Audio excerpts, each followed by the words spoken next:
Hello students, welcome back to my channel Shubham lecturer. आज का ये वीडियो क्लास 12 हिंदी का सबसे इंपॉर्टेंट वीडियो है। तो जितने भी स्टूडेंट इस बार 12th में हैं और जिनको 16 फरवरी को 12th हिंदी का पेपर देना है, वो आज के इस वीडियो को शुरू से लेकर लास्ट तक देखेंगे, क्योंकि अब आपके पास ज्यादा टाइम नहीं है, आपके पास अंतिम मौका है। अब आपको बहुत ज्यादा मेहनत करना पड़ेगा, ठीक है। तो आज के इस वीडियो में मैं आपको क्लास 12 हिंदी के कुछ ऐसे महत्वपूर्ण प्रश्नों को बताऊंगा जो इस बार आपके बोर्ड एग्जाम में आएंगे। देखिए स्टूडेंट, बोर्ड एग्जाम बहुत ज्यादा नजदीक है। इसको देखते हुए मैंने ऐसे प्रश्नों को चूज किया है जो अब तक सबसे ज्यादा बार आपके बोर्ड एग्जाम में आए हैं, तो इस बार भी आएंगे, क्योंकि अब की बार हमारा 12th हिंदी में जो टारगेट है वो 100 में 95 प्लस का है। यानी कि जितने भी स्टूडेंट 12th हिंदी का पेपर देंगे उनको 100 में 95 प्लस लेकर आना है, ठीक है। ये हमारा टारगेट है, इसीलिए मैं आपको मैराथन वीडियोस भी देता हूं और बीच बीच में इंपॉर्टेंट क्वेश्चन भी देता रहता हूं, ताकि आपकी तैयारी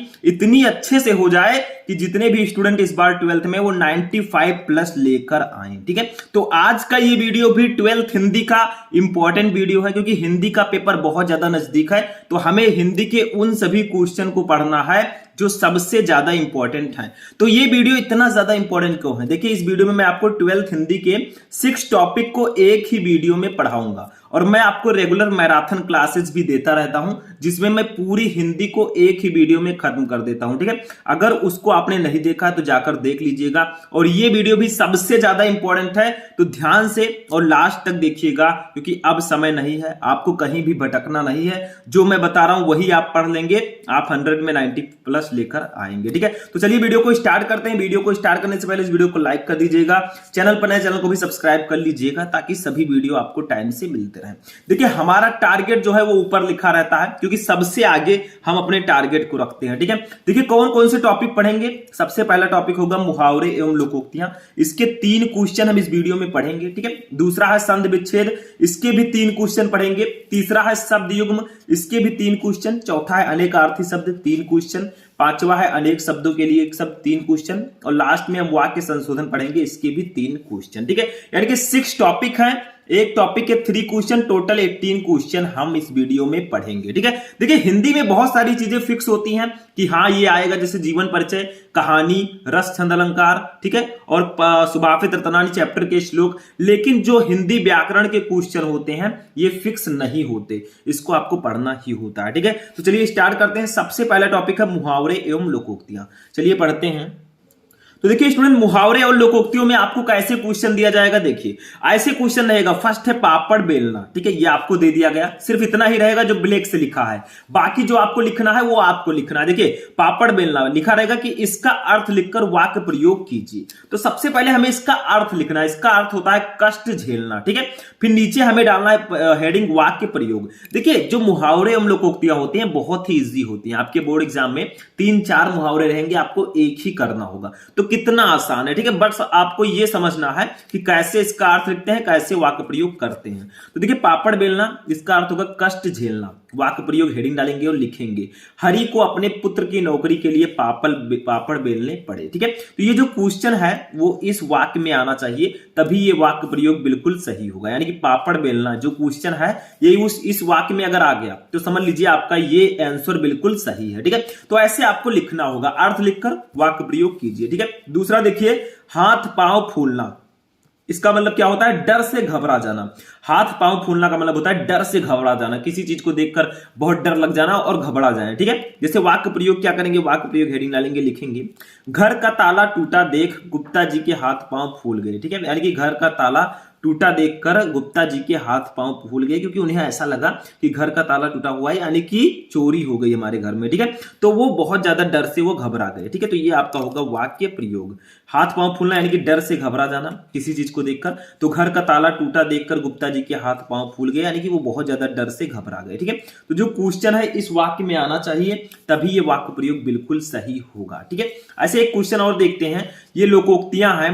कंगाली में आटा गीला, ठीक है, ये आपने सुना होगा, ठीक है। लोकोक्ति, कंगाली में आटा गीला, इसका अर्थ क्या होता है? देखिए, विपत्ति पर विपत्ति आना, ठीक है, यानी कि प्रॉब्लम्स पर प्रॉब्लम आना। विपत्ति वैसे ऑलरेडी है और भी विपत्ति आ जाना। वाक्य प्रयोग हेडिंग डालेंगे, लिखेंगे, मोहन को कोई काम नहीं मिल रहा था, उधर उसकी माताजी की तबीयत भी अचानक खराब होने से उसका खर्चा और बढ़ गया। इसी को कहते हैं कंगाली में आटा गीला। यानी कि मुकेश जो है, मोहन जो है, ये काम ढूंढ रहा है, ठीक है, कोई काम मिल जाए, वो अपना गुजारा कर सके, ठीक है, अपनी लाइफ जी सके।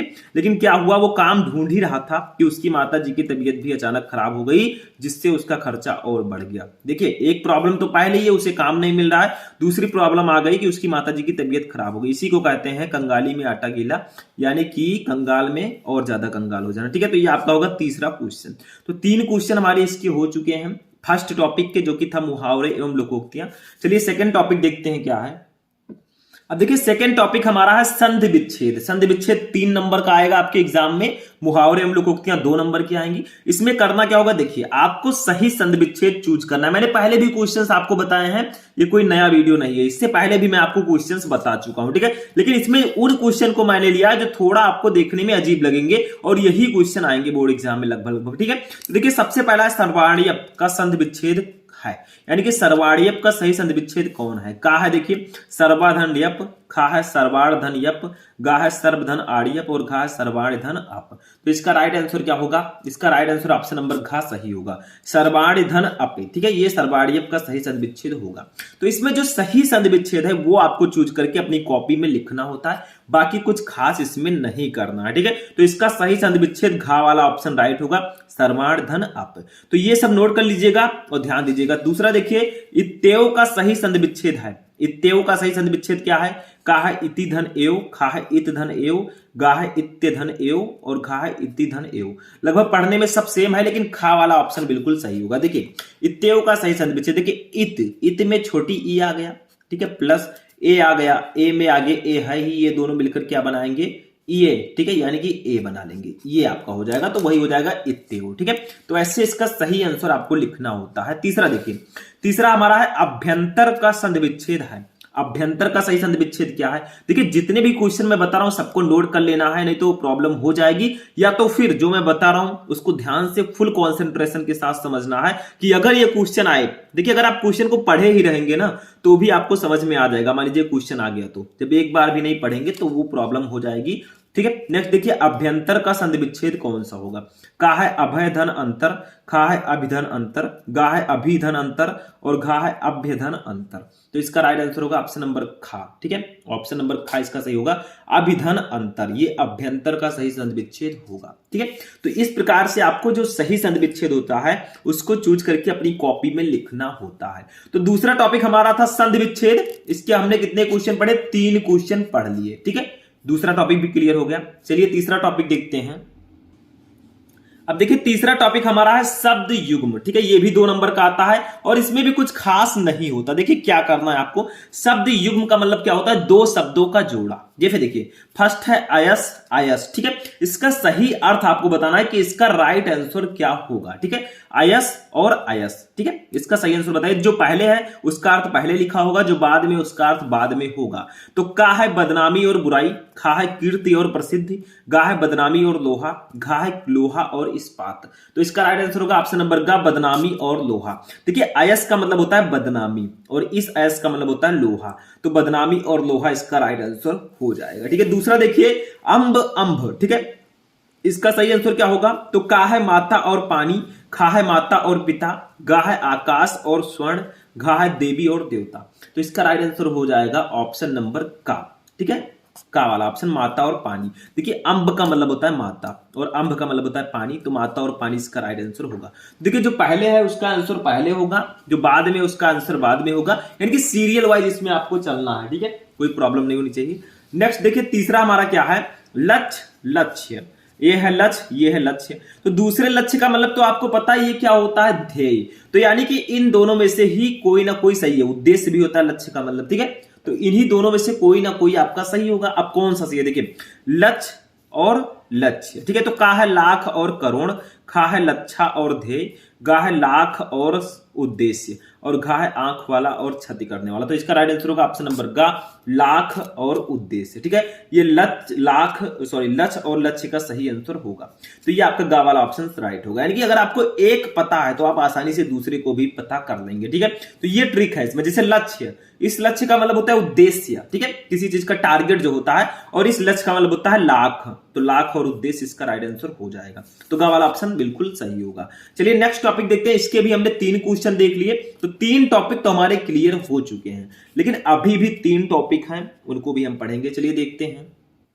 अब देखिए नेक्स्ट टॉपिक है हमारा अनेकार्थी शब्द। अनेकार्थी शब्द का मतलब क्या होता है? एक ही शब्द के कई अर्थ, यानी कि एक ही शब्द को हम कई नामों से जानते हैं। जैसे पुष्प ले लीजिए, पुष्प को हम फूल के नाम से भी जानते हैं। ठीक है, तो ऐसे ऐसे एक ही शब्द के कई अर्थ होते हैं। जैसे देखिए सोम, सोम को हम सोमवार भी कहते हैं, मंडे। ठीक है, सोमवार। ठीक है, उसके बाद में देखिए इसको हम चंद्र भी बोल सकते हैं, चंद्र। ठीक है, कुबेर भी बोल सकते हैं, क्या? कुबेर। ठीक है, और इसको हम एक और नाम से जानते हैं जो कि है स्वर्ण। ठीक है, क्या है? स्वर्ण।